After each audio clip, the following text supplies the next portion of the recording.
Welcome back to the Packers Corner. We're a man down, playing hurt. Dad, going to be just the two of us this evening. You think we can handle it?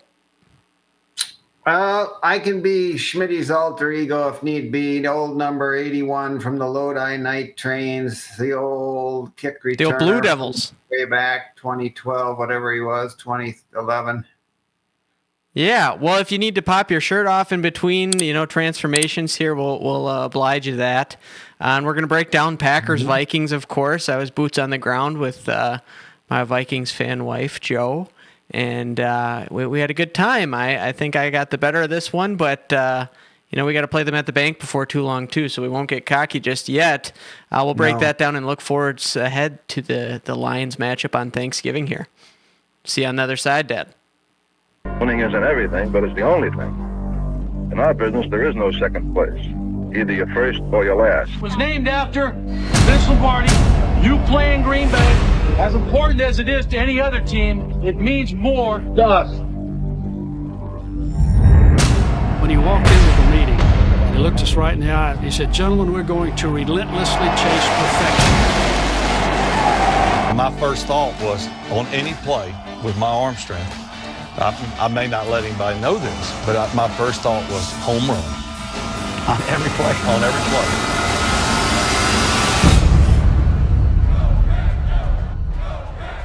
He did what?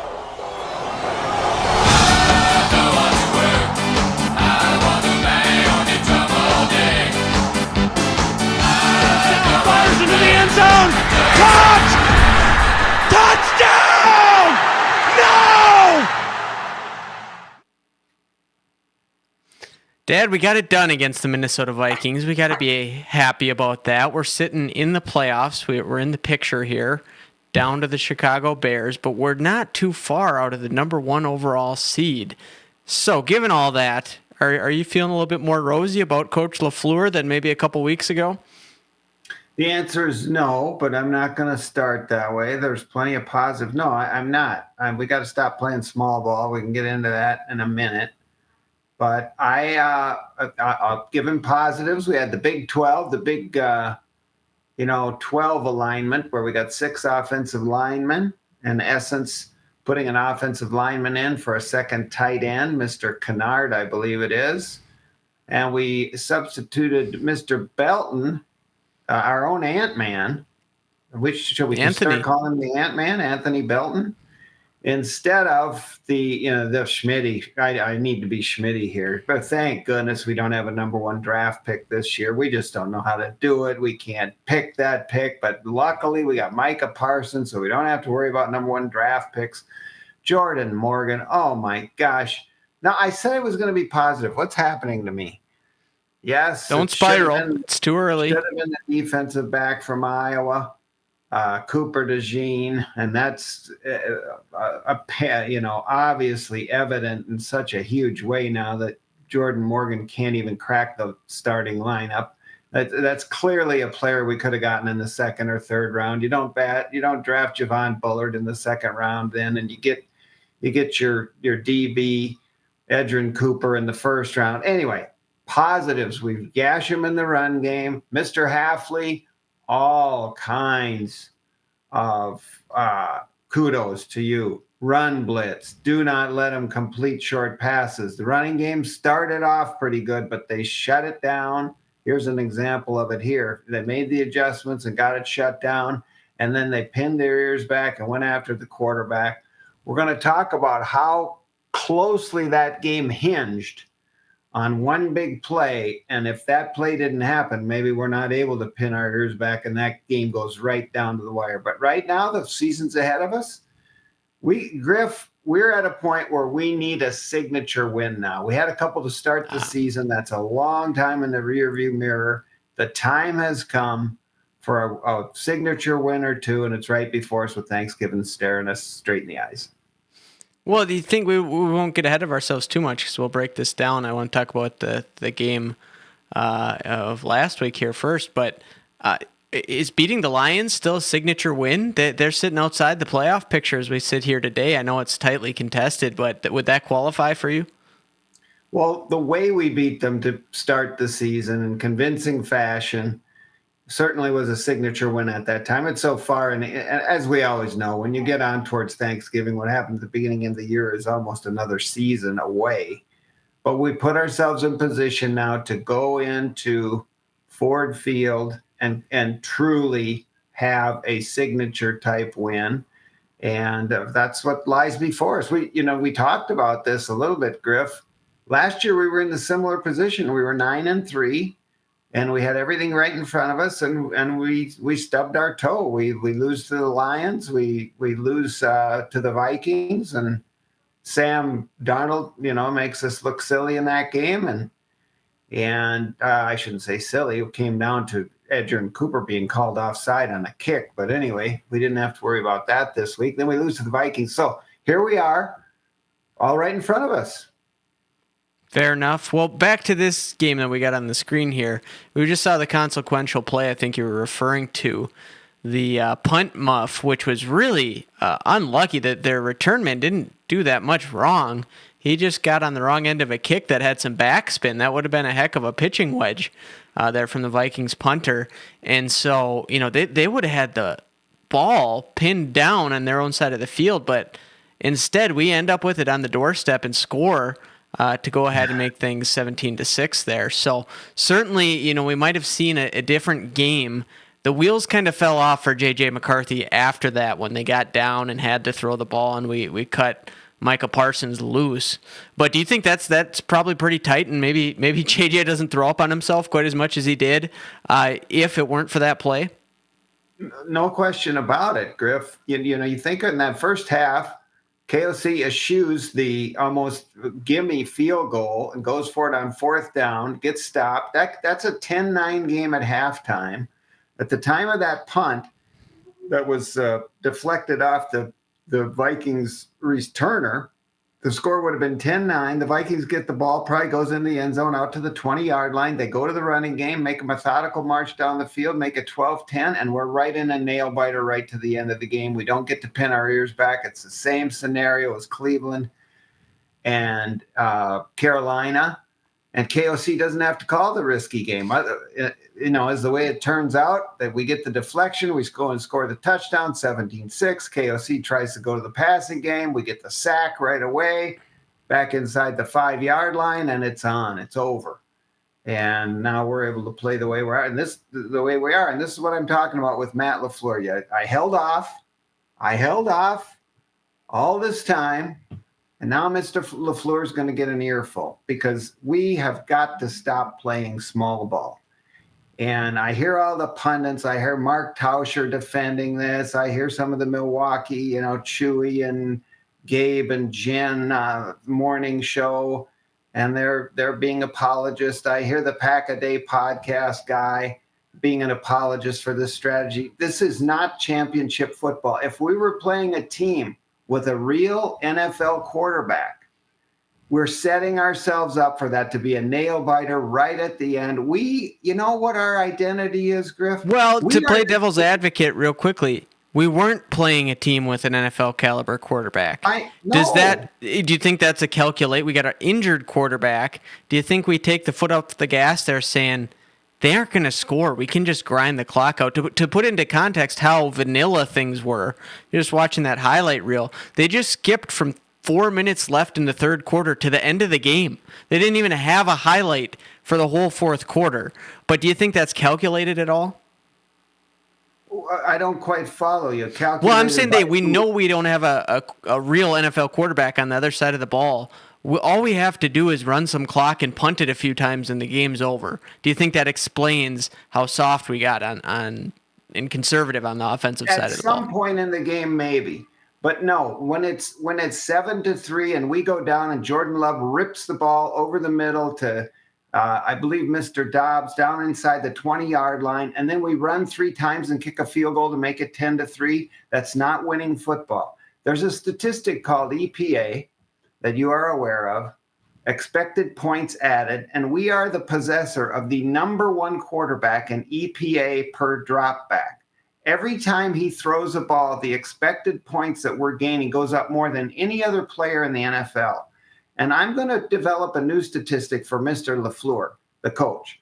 It's EPD, expected points deficit, by virtue of stupid play calling by the head mentor of the team. And when you're down in that end of the field and you do not put the ball in the hands of your $60 million quarterback who's got the highest EPA in the NFL, you are causing a deficit in your expected points in the game. And it's got to stop. We've got to stop not going play action and ripping the ball in there and playing to win. We didn't even do it in the first 2 games, Griff, where we do not put our step on the throat of the other team when we have it. Think about that. So you eschew the going for the touchdown when it's to make it 10-3. Then when it's 17-6, if we score a touchdown on that next drive, the game's over. It's 24-6, game over. No, here again, we run it 6 times in a row. I'm happy. Congratulations. We get it inside the red zone. We run it a 7th time in a row and lose 3 yards and have 2 more rotten plays and kick a field goal. You never took a shot at the end zone. You never put the ball in the hands of your $60 million quarterback. You never put your hands in the guy who's got the highest EPA in the league. And it's not winning football. It's not championship football. And it's not going to get the job done in order to get us where we want to be in the playoffs. And I will say it again. At the most important time, at the critical junction in the season, whether it's to get a higher seed or to advance in the playoffs, I don't trust this guy who's calling the plays over there. And I think our podcast listeners would understand. For the last 6 years, I've been Matt LaFleur's apologist and defender. I just can't do it anymore. I don't know what I'm watching. And it's a shame to have to be complaining. We just won the game. We beat the Vikings. It's a beautiful thing. But he has now listen, when the score's 20-6 and we go down on the next drive and kick the field goal, okay, I'm for that. But Griff, if Dan Campbell was managing that game, we would have won that game 34-6 at a minimum. We would have scored 2 more touchdowns. And it's got to stop it because it's not the formula to beat the teams who have a real NFL quarterback. Well, and I appreciate your EPA note there and the statistical analysis. I'm all for that. I appreciate that stuff. I want to look at the other analysis, the vibes check, the feel, and I can tell you it feels like we're calling plays, whatever the numbers say. It feels like we're calling plays as though J.J. McCarthy was our quarterback at times. Is that what you feel? Absolutely nailed it. We're not. Who should we put the ball? Whose hands should we put the ball in? Emmanuel Wilson or Jordan Love? Who are we paying to put the ball in the end zone? And then the problem is, some people say, well, we did what we needed to win the game. Okay, fine. But what's the identity of the team? What kind of repetitive good vibes are you creating? Now when you come to a big game and now you need to put the ball in Jordan Love, now all of a sudden we change the stripes on the leopard, dots on the leopard, stripes on the tiger, whatever it's going to be. And so it just makes no sense. You're not following a consistent pattern of how you operate.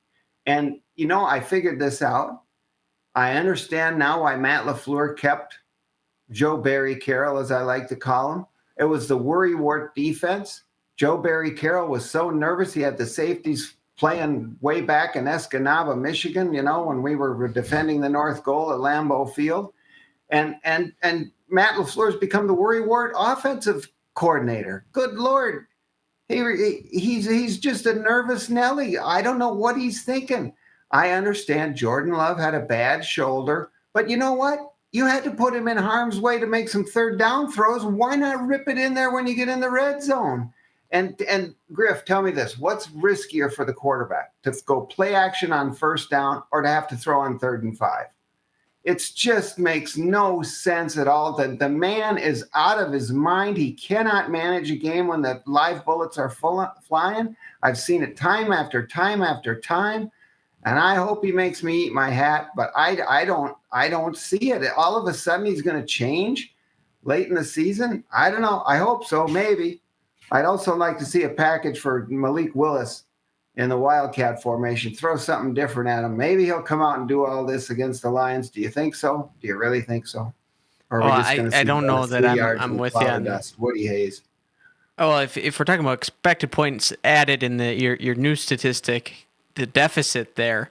Anytime we take Jordan Love off the field, that would be a deficit. So I'm okay if we keep 10 out there on the field. But yeah, I'm with you. It's not this hyper conservative play calling. My suggestion is, I don't think you like this when I said it in person, but I think we got nervous LaFleur. I think we needed to inject a special advisor to the offense, Brett Favre. I think that might be an equilibrium. What do you think about that? It's good not to be nervous, but it's also good not to be, out of your mind. And home run. What nickel defense is. A little more like Brett, but I don't know if Brett would be the guy. How about Dan Campbell's clone or something? I don't know, something like that, where we are just aggressive and get after it. I think about this. What are you nervous about? Jordan Love has thrown 3 interceptions all year. I watched Brock Purdy last night throw 3 interceptions in a quarter and a half, and he should have had a fourth. Now that's another talker. We can switch gears a little bit. Have we got Brock Purdy 2 going on over there in Minnesota? Max Brosmer, I think it's time for Operation Chaos in Minnesota. Go Max, go. Those poor guys, what are they going to do when Max goes in there and shows everything up? And then they're just going to have to force JJ back in there. And oh boy, it'll be fun to sit in the corner and just watch that thing unfold. How many quarterbacks, Griff, have they gone through over there that they could have had a reputable team with this? Do you understand they have the number 1 payroll in the NFL? They got a bunch of veterans who are making more money than any other team in the NFL. And they thought this deal with a guy from Michigan who never played any adversity football was going to work. Anyway, we're rambling now, but isn't it fun? Yeah, well, it's good to have a little ramble in there. But, both of us were 2 of the biggest Brosmer believers. I think for a couple of Packer fans, we find ourselves almost rooting for the guy. I hearken back to watching him in spring ball as a Gopher, and I said, they have something there. Look out for that kid. And so I've been watching his career fairly closely, and I wouldn't mind seeing him have just enough success over there to really make it a controversy and make KOC lose the locker room if they decide to go back to JJ after he, gets one done this week. Wouldn't that be a fun talker to come back on here and have a quarterback controversy in Minnesota? Let's go to Schmitty. Dar! What's wrong with you? I'm going to come through there and wring your neck. You haven't said a word about the Bears. Don't you know I bleed orange and black? For crying out loud, the Bears are 8-3. They got the best team since the Midway Monsters of the 40. Watch out, Sid Luckman. We got a quarterback in Chicago. Go, Bears, go. I think that was pretty good. I think that was just about spot on for Schmitty there. I got to remind Schmitty, I did not pick the Bears to finish last. If you go to the debut episode of the year this year, when I was asked what the records would be, I said the Vikings and Bears will struggle to win 8 or 9 games. So I put them on an even footing, and I know the Bears got their 8 wins, and we'll see what happens from here. So the Bears are overachieving, and the Vikings are doing a little worse than I thought they would be. I didn't know J.J. McCarthy could be this bad. Did you hear the statistic that since I think it was 2000, who was the quarterback for the Raiders that came from Louisiana, from LSU? Jamarcus Russell. Jamarcus Russell. There have been 584 quarterbacks who have registered a quarterback rating, and J.J. McCarthy remains in 583rd position, only to be ahead of Jamarcus Russell. I like this stat too. If you spike the ball every play, you could get a 39 quarterback rating, and I don't think JJ outdid that. So yeah, it's rough over there. Do you think there's any hope for that? We've done a fair amount of analysis on the quarterbacks in the division, and in that draft class, I'm starting to feel pretty silly about how I was evaluating the prospects for JJ McCarthy. It looks bleak. You were nervous about J.J. McCarthy going into the year, and I swear I went to bed at night praying to the Lord, what's happened to my son? What he's usually a football mind, and I just didn't see it. I had to do a little soul searching. What am I seeing? I just tell you, Griffin, we watched Max Brosmer at Minnesota. When he came in right away, when you saw him, this is a different quarterback. He rips the ball out of there. He hits his back foot. It's out. He knows where to go with the ball. He's played a ton of adversity football in a dirty pocket, down on the road, playing against teams with better defensive linemen than his offensive linemen, and he still made it work somehow. And when has J.J. McCarthy ever gone back in the pocket and had to go read 1, read 2, read 3, and link up the footwork and get the job done and read the defense and fit it into a tight window? He didn't ever have to play like that. He never played like that. Max Brosmer played like that. And so I would expect him to listen. He can't do any worse. He's in a beautiful position. There's no way the kid can do any worse than J.J. McCarthy. So it could be Operation Chaos over there when there's a lot of guys with jobs on the line now. Goofball, Kwesi, what is it? Aldolfo, Kwesi, Mensah. I don't know. Is he the genius test over there? What's that thing? But he's got to be in deep trouble for putting so much reliance on this. I mean, how many quarterbacks could they have gone with? Mullins. They had Daniel Jones. Of course, trading Sam Darnold was just ridiculous. It was nuts. They apparently think you can run a football team without investing in the quarterback position, and you can save all this money for a guy and a rookie quarterback. Problem is, the Vikings aren't really a bad roster. They're not a bad team. But when you don't have a quarterback, you got nothing. You can't control the ball. You can't keep the ball away from the defense. You can't score points. And you put J.J. McCarthy on the Packers, and the Packers haven't got any more wins than the Vikings do. It's just a fact of life. So that outfit's been. Well, we'd call our offense the same as we established if he was at quarterback. But looking ahead to the next week here, Dad. Well, and I guess real briefly, Schmitty picked the Bears to finish last this year. So. And he's giving me the business. All right back at you, he really did give you the business. He also said Quay Walker was going to be gone by the deadline here. And Quay is looking just fine in green and yellow as far as I'm concerned. So as far as the matchup this week, the Turkey Day game at Detroit, we thought maybe Ben Johnson, I don't know, we had mixed feelings about what that was going to look like with the Bears, but I think everyone agreed it certainly was going to impact the Lions' offense in not having him around. But they've still certainly been competent. Jahmyr Gibbs is sure paying off the draft capital that they expended on him a couple of years ago. But the Lions haven't been quite as dominant as we've seen in recent years here. What do you make of that matchup on Thanksgiving? And, they were tough to beat even when they were the bottom feeders on Thanksgiving. It seemed like they'd always get up for this game. What do you think about our prospects here? Well, we owe the Lions. We have succumbed to the Lions a number of times in the last 3 or 4 years. Our buddy over there, the coach, Mr. Go For It on everything, who I respect in many ways, was only too happy to knock us out of the playoffs in Aaron Rodgers last year in a game that could have gone either way. So we owe him one. It's time for a little payback, and I think that to give Coach LaFleur some credit, I think this 6-man, it's reminiscent, Griff. Are you old enough to remember Amon Green and the U71 formation with Kevin Berry being the 6th offensive lineman? If it was 3rd and 1, 4th and 1, we made it every time except for when Mike Sherman didn't go for it on the Philadelphia game, which don't get me started on that one. But we had a dominant running game with that 6th offensive lineman. I forgot about the U71, but I certainly remember Amon Green.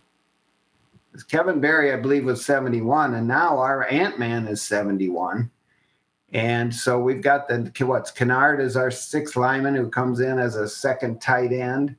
That could be very key. I think it's going to be key. Who has the better running game? Are we able to shut down their running game better? Are they able to shut down our running game? Because I have a feeling that LaFleur is going to let we need to get a website started if he doesn't. FreeJordanLove.com. Free this man. Please take the shackles. I look at Griff, I watch the Dallas Cowboys and Dak Prescott, and you're telling me that Jordan Love can't throw the ball around like that, Dak Prescott? Well, he's not Absolutely. throwing to CeeDee Lamb and George Pickens. I know that. Well, he's throwing to Christian Watson, who's emerged as our number one receiver, and He we is. don't even know what Matthew Golden will look. We need to free Jordan Love and Matthew Golden. Please free them. Take the shackles off. Free at last. Free at last. Thank God alive. I'm free at last. We need to let these guys cook and let them go and take the shackles off. And hopefully that'll happen this weekend. And if it does, I think Mr. Hafley's. No, this is the thing that's so maddening. We've talked about our identity. We just fool around and try to keep the game close. Our identity needs to be get the lead so we can turn Mr. Parsons and Mr. Gary and now Warren Brinson. Did you see Mr. Brinson? The undrafted Give us the free scoop on agent? Warren Brinson. He's the man. He's taken over for Carl Brooks. He's got pressures all over the place. He's emerging as a force. Let these guys eat, but you can't let them eat if you keep the game close and keep making a slugfest and a slogfest. Let's get out to a fast start, get the lead, and turn the boys loose. Let them pin their ears back. What's your prediction for it? Are we going to do that? Are we going to make it happen, or are they going to fall flat? Of course, I always predict they're going to do that. Well, you drew a They're line in the Packers. sand with the head coach. You said you're done with him. That can't exude confidence for the picks you might make on the rest of the way in here. Or are you're gonna overcome that? As you know, I'm willing to do whatever it takes. I'm willing to take the flack. I don't want any credit. If I got to blow a little heat up his rear end to get him fired up and get him off the schneid to get this thing going, then I'm willing to do it. And if Coach LaFleur will listen to me, I'm full of grace. I'm a loving guy. I believe in giving him all kinds of chances, and I'm just trying to light him up because the kinder and gentler approach doesn't work. We got to fire this guy up a little bit. We get shoot a shot over the bow. So hopefully he will listen, and he'll. The thing is, let our best players control the game. The other thing is when we're not putting the ball in Jordan Love's hand, we're not getting it to Christian Watson. And the guy's been a revelation since he came back from the knee injury. You let Christian Watson play, let Jordan Love play, let Matthew Golden play. Let's use our best players. And yes, we will win this game somehow, some way over there. And the Ford Dome. Yeah, Ford Field. Well, and you said that you highlighted the running game as being crucial. Is it going to be Josh Jacobs leading that rushing attack for us? I believe so, but you got him. Nothing against Emmanuel Wilson. I'm all for the kid. Was Emmanuel Wilson better than Jacobs has been? He certainly wasn't any worse. So we got a two-headed monster. And listen, if we can ever get Marshawn Lloyd a scat back going back there, this thing could come together for us. We're solidifying the defensive line. We got young guys like Brinson stepping up. Parsons is doing his thing. Lucas Van Ness, maybe we can get something out of him.